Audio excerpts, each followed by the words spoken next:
तो रोजगार पर आ रहे इसी मुद्दे पर अधिक चर्चा के लिए हमारे साथ यूथ कांग्रेस प्रवक्ता सुबोध हरितवाल जी जुड़ चुके हैं। साथ ही हमारे साथ युवा मोर्चा बीजेपी के अमित साहू जी भी जुड़ चुके हैं और अर्थशास्त्री डॉक्टर लखन चौधरी जी भी जुड़ चुके हैं। आप सभी मेहमानों का सर स्वागत है। पहले तो सबसे पहला सवाल मेरा यूथ कांग्रेस के प्रवक्ता हैं सुबोध हरितवाल उनसे है।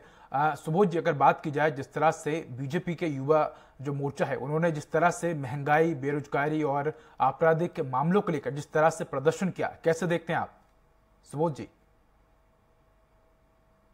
बेरोजगारी और आपराधिक मामलों का जो जिक्र किया है वो महंगाई केंद्र सरकार के द्वारा जारी की जा रही है। केंद्र सरकार की तरफ से हो रही लापरवाहियों के कारण पेट्रोल डीजल के लगातार दाम बढ़ रहे हैं। इस कारण से देश में महंगाई है।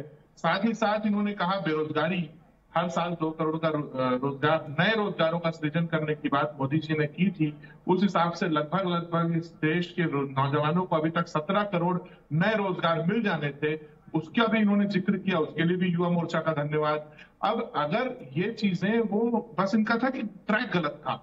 ये लोगों ने 1 लाख लोगों का जमा होने का दावा किया, वो खोखला हो गया। इन्होंने कहा कि पूरे प्रदेश से लोग आएंगे, वो खोखला हो गया। सरगुजा बस्तर संभाग के युवा शामिल ही नहीं हुए। क्यों नहीं हुए, ये भी बहुत बड़ा प्रश्न है। छत्तीसगढ़ में बेरोजगारी कोई मुद्दा है ही नहीं, इसलिए युवा इसमें शामिल नहीं हुए। दूसरा, नगर निगम व्हाइट हाउस के सामने जो इन्होंने जमा होने का फैसला किया, वहां पे मुश्किल 2,000-2,500 लोगों में पूरी भीड़ हो जाती है। वहां पर अगर ये जमा होकर कहते हैं कि प्रदेश भर से 1 लाख लोग आपका विरोध करने आए हैं, तो बड़ा हास्यास्पद है। भाजयुमो के प्रदर्शन को मैं किसी भी तरीके से अगर स्केल मीटर पे 10 में से नंबर देना चाहूं तो 1 या 1.5 नंबर बहुत है। और युवा मोर्चा को मेरी तरफ से शुभकामनाएं कि पहली बार कम से कम आप लोग सड़क पर उतरने का प्रयास तो किए, वरना 3.5 साल से तो भारतीय जनता पार्टी उदासीन पड़ी हुई थी। अब इन्हें लगा कि अगले साल चुनाव है, चलिए कूद जाए, कुछ तो बोले, तो चलो रोजगार ही मांग लेते हैं।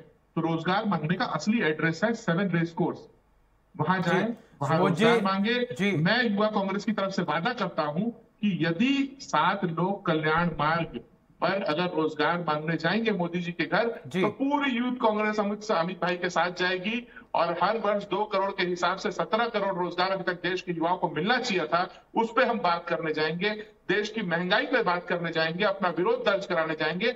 असली एड्रेस वो था, गलत एड्रेस पे आ गए थे, इनकी गलती है। जी सुबोध जी, आप बने रहिए, लौटूंगा मैं आपके पास। अमित जी, जिस तरह से आपने सुबोध जी की बातों को सुना, उनका तो कहना है कि छत्तीसगढ़ में बेरोजगारी मुद्दा है ही नहीं। असल में 3 साल से बीजेपी जो है वो सोई हुई थी और 1 साल बाद चुनाव है, इसलिए अपने कार्यकर्ता को जगाने के लिए इस तरह के मुद्दे बीजेपी बनाने की कोशिश कर रही है। अमित जी,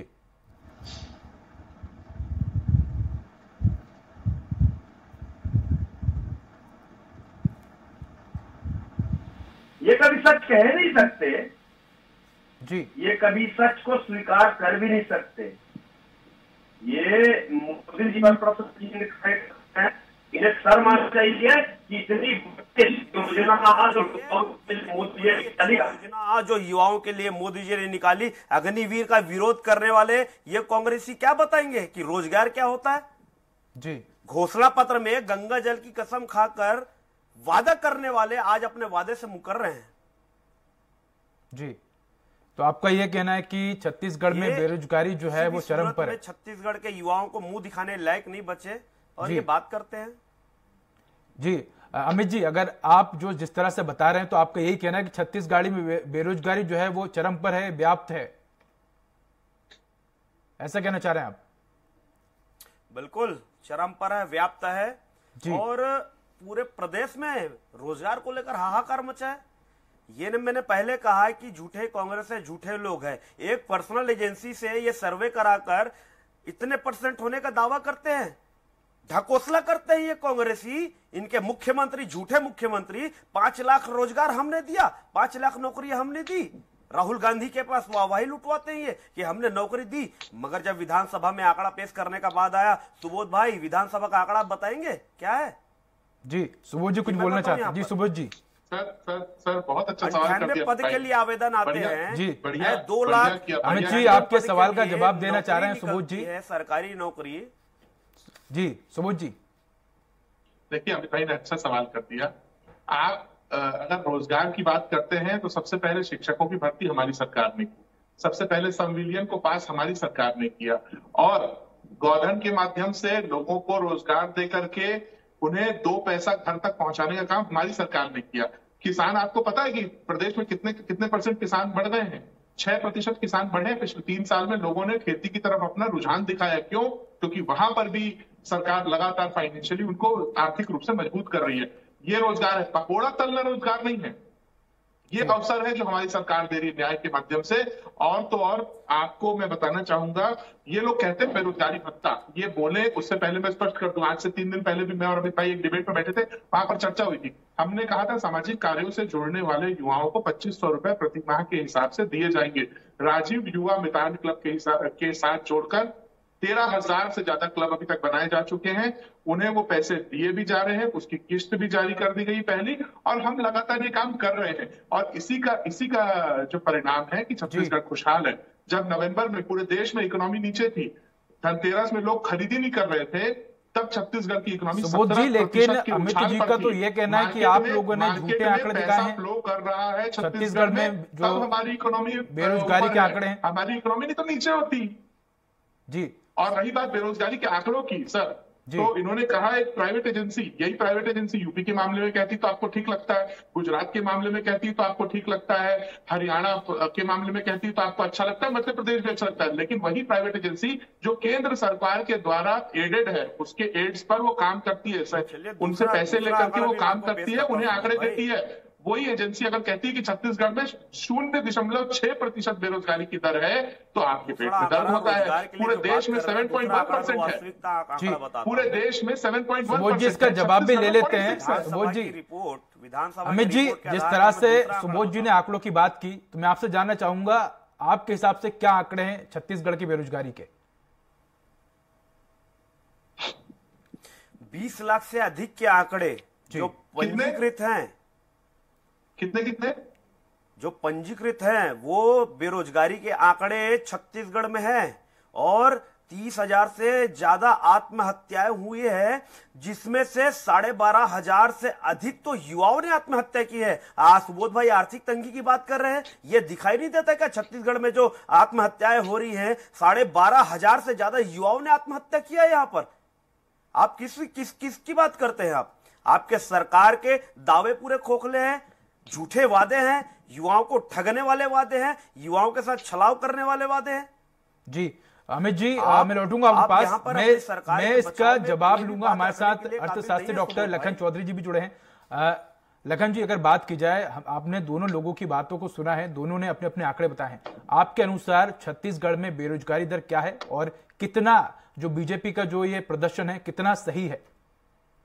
जी बिल्कुल, देखिए सीएमआई के जो आंकड़े हैं वो तो यही कहते हैं कि छत्तीसगढ़ में बेरोजगारी की जो दर है वो बहुत ही कम है, नगण्य है। 1% से कम मतलब उसको हम नगण्य मानते हैं। मतलब ये कहा जाता है कि पूर्णतः बेरोजगार छत्तीसगढ़ में कोई नहीं है, इसका ये मतलब है आंकड़े का। देखिए, इसमें जब हम बेरोजगारी की बात करते हैं तो इसमें बहुत सारी चीजें आती हैं। और जो अमित भाई कह रहे थे कि सीएमआई प्राइवेट एजेंसी नहीं है, ये एक अंतरराष्ट्रीय संस्था है और जानी मानी संस्था है जिसका रिकॉग्निशन है, जान पहचान है। तो एकाएक उसके आंकड़ों को हम खारिज नहीं कर सकते, भाजपा भी उसके आंकड़ों को खारिज नहीं करती। लेकिन यह है कि छत्तीसगढ़ का जो ग्रामीण क्षेत्र है उसमें तो ये स्थिति एक्चुअल में है। ग्रामीण क्षेत्र में बेरोजगार कोई नहीं है इस समय। कोई ना कोई काम में, मनरेगा में या खेती किसानी में, वनोपज संग्रहण में, कुछ ना कुछ काम में लगा हुआ है। ये बिल्कुल सही है छत्तीसगढ़ के ग्रामीण क्षेत्र के लिए। शहरी क्षेत्र में थोड़ी सी आंकड़ों के आधार पर थोड़ी सी भिन्नता देखने को मिलती है। शहरी क्षेत्रों में थोड़ी बेरोजगारी है।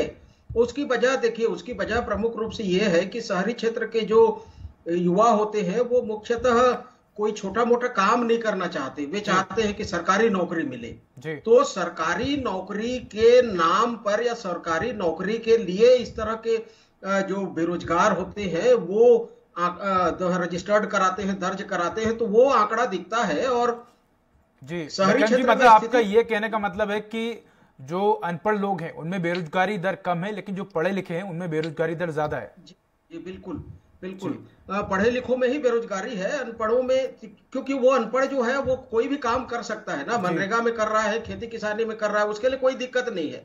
शहरी क्षेत्र के जो पढ़े लिखे हैं उनके लिए भी यदि वो जो वर्तमान प्रचलित मजदूरी दर है, कलेक्टेड रेट जिसको कहा जाता है, उस पर यदि वो काम करना चाहे तो बहुत से लोगों को यहाँ भी काम मिल जाएगा, लेकिन वो क्या है, उसको तौहीन समझते हैं, उसमें काम करना नहीं चाहते, तो इसलिए भी बेरोजगारी थोड़ी सी है। दूसरी जो आपने पूछा था कि भाजपा का ये जो हल्ला बोल था खास करके बेरोजगारी के मुद्दे पर जो केंद्रित था, उसको मैं देखिए बेरोजगारी के मुद्दे पर हल्ला बोल नहीं मानता, उसको मैं पूरी तरह से राजनीति और सियासत का हल्ला बोल मानता हूं, क्योंकि और ये सर्व जगजाहिर है, सब कोई जान रहे हैं कि अगले साल चुनाव है, उसके 6 महीने बाद फिर लोकसभा का चुनाव है, तो स्वाभाविक रूप से भाजपा में अभी नया प्रदेश अध्यक्ष बना है, नया विधायक दल का नेता चुना गया है, तो उनको भी शक्ति प्रदर्शन करना था।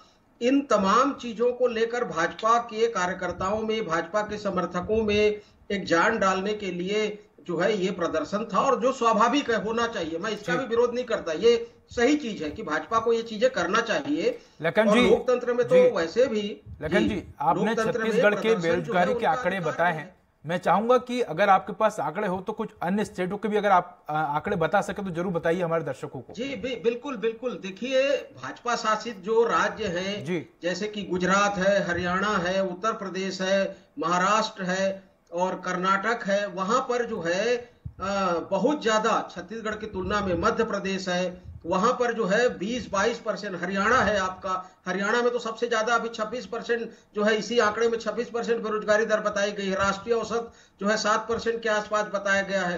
तो सारे भाजपा शासित राज्यों में जो राष्ट्रीय औसत है 7%, उससे ऊपर है, और सबसे ज्यादा इसमें हरियाणा में है, उत्तर प्रदेश में है, तो बिहार में है, जो भाजपा के शासित राज्य है।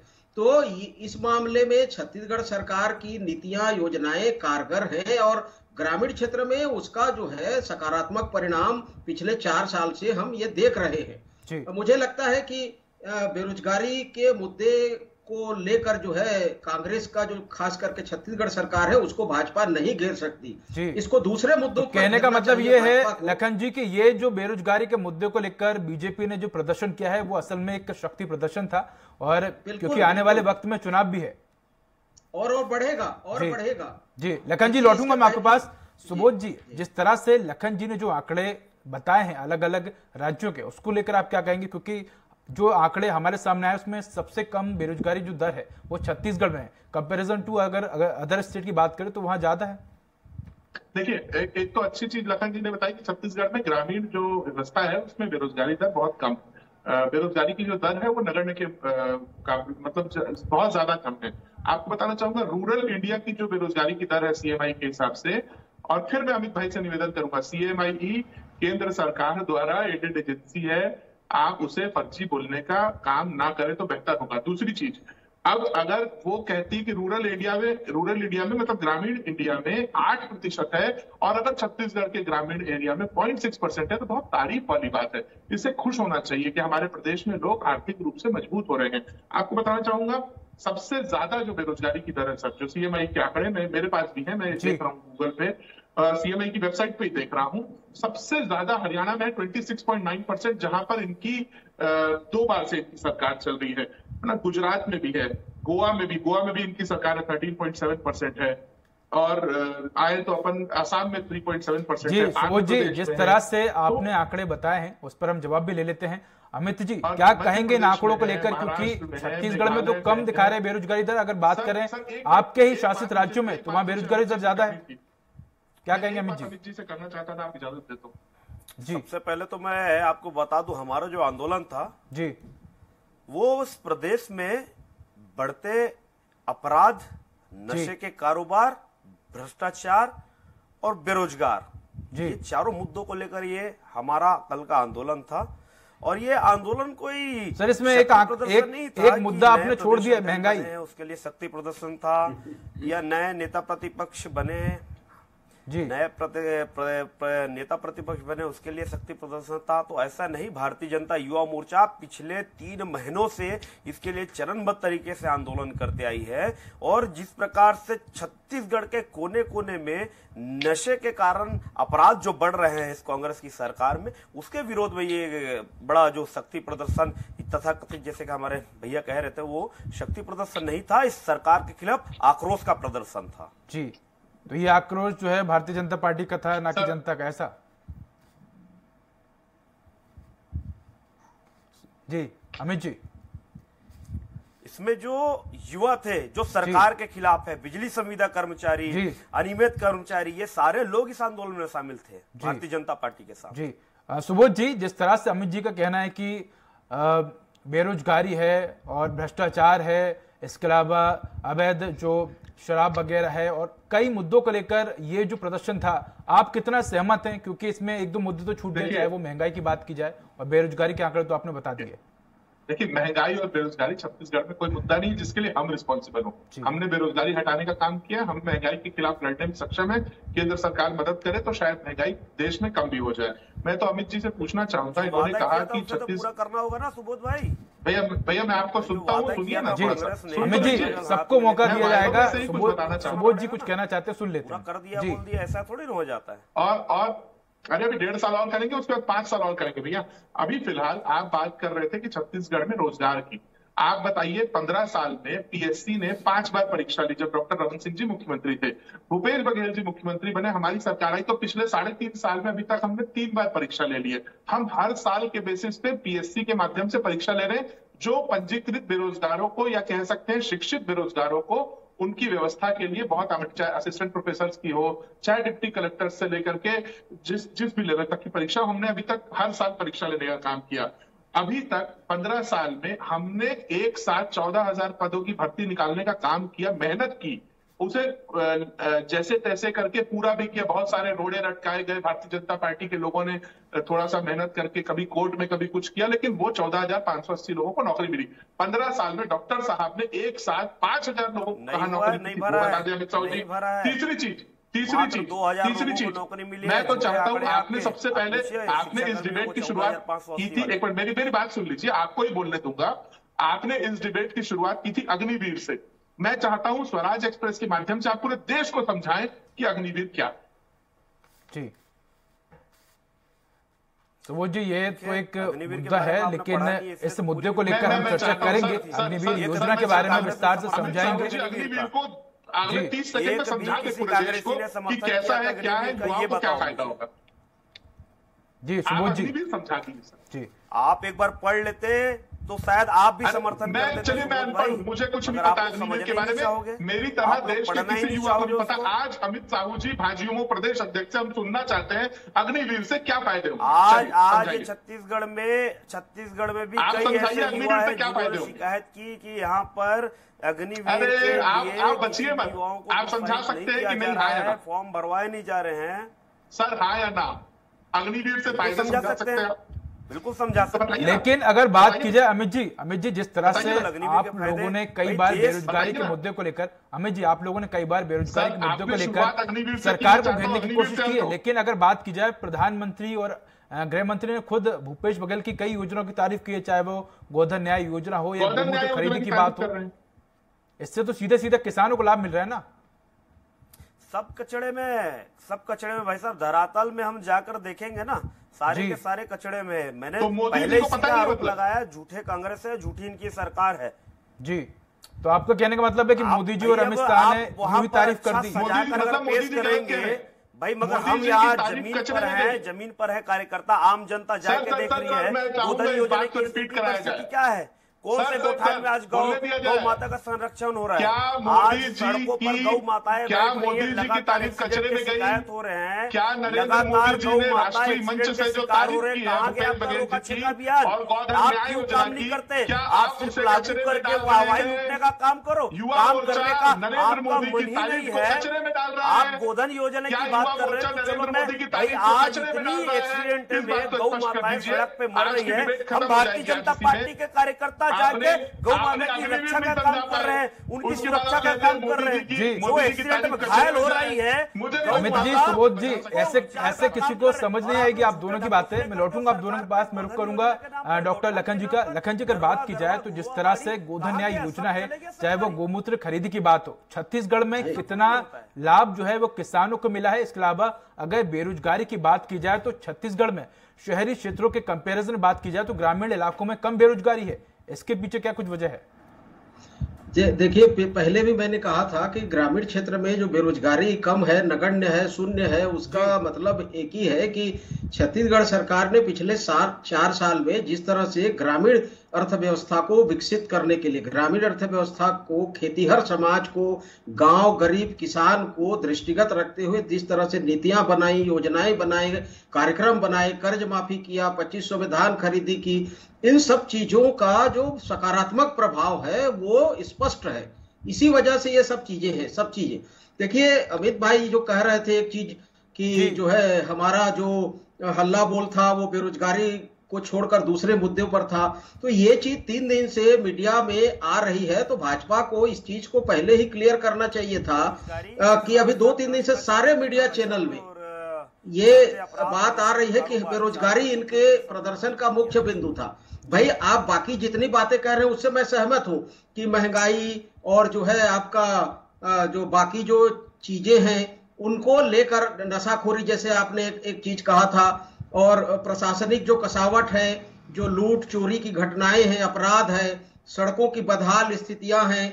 लखन जी, यहाँ पर अमित जी ने एक बात और ऐड करी। उनका कहना है कि जो गोधन न्याय योजना है या गोमूत्र खरीदी योजना है वो धरातल पर उस तरह से उसका इम्प्लीमेंट नहीं किया गया जिस तरह से बातें की आ रहा हूं उस पर आ रहा हूं मैं जी। तो ये जो बातें आप कह रहे थे, इन बातों में सच्चाई है और मैं उसका समर्थन भी करता हूं कि इन चीजों को लेकर भाजपा को आक्रामक होना चाहिए और सरकार पर जो है दबाव बनाना चाहिए ताकि इंफ्रास्ट्रक्चर के क्षेत्र में सरकार काम करे, शहरी क्षेत्रों में बेरोजगारी के लिए कोई नई योजना लाए। जी, ये चीजों की जरूरत है आज, और मैं तो इसके लिए मैं आपके पास सुबोध जी कुछ कहना चाह रहे हैं। जी सुबोध जी। सर, मैं तो आज ये डिबेट शायद अभी खत्म हो जाएगी अगले 3-4 मिनटों में। मैं इस डिबेट में अब और कुछ नहीं कहना चाहता। इस डिबेट का आज का सार ये था कि आदरणीय प्रदेश युवा मोर्चा के अध्यक्ष अमित साहू जी को ये नहीं पता अग्निवीर क्या होता है, वो जनता को समझा नहीं पाए। दूसरा, उन्होंने नरेंद्र मोदी जी ने जो गोधन की तारीफ की थी उसे कचरे में डालने की बात कही है। ये छत्तीसगढ़ की जनता का अपमान है और इस अपमान को मुझे नहीं लगता कि नरेंद्र मोदी जी भी सहेंगे। और मैं चाहूंगा कि जब 27 तारीख को अमित शाह जी यहाँ पर आए तो अमित शाह जी के सामने बात रखी जाए कि नरेंद्र मोदी की तारीफ को युवा मोर्चा के प्रदेश अध्यक्ष कहते हैं कि कचरे में जाए, हमें फर्क नहीं पड़ता। आप लोग का इंटरेस्ट सोनिया सेना में है, राजीव सेना में है, रोबोट वाड्रा सेना में, अभी तो उनके बच्चे आने वाले, उनकी सेना में आपके विचार जी अंतिम प्रतिक्रिया में जी आप बने रहिए। मैं अमित जी से सवाल पूछना चाहूंगा। एक अमित जी, 2 स्टेट में आपकी सरकार है, छत्तीसगढ़ में तो आप गांठ बांध लो, छत्तीसगढ़ में भी आपकी सरकार जाने वाली। सुबोध भाई, उल्टी गिनती चालू हो गई है जिसका आगाज युवा मोर्चा ने कर दिया है। अभी आप कहते हैं कि नरेंद्र मोदी जी की बिल्कुल बात करेंगे आज इस डिबेट में, लाइव डिबेट में बोल रहा हूँ। 1.5 साल बाद आपकी सरकार जाने वाली। सुबोध भाई, मैं आप दोनों को रोकना चाहूंगा क्योंकि हमारे पास समय का बहुत अभाव है और हम फिर कभी इस मुद्दे पर चर्चा करेंगे। फिलहाल हमारे साथ यूथ कांग्रेस प्रवक्ता सुबोध हरितवाल जी जुड़े, सर आपका भी धन्यवाद। और बीजेपी के युवा मोर्चा से अमित साहू जी जुड़े, सर आपको भी धन्यवाद। और अर्थशास्त्री डॉक्टर लखन चौधरी जुड़े, सर आपका भी धन्यवाद। तो फिलहाल इस बुलेटिन में इतना ही। नमस्कार।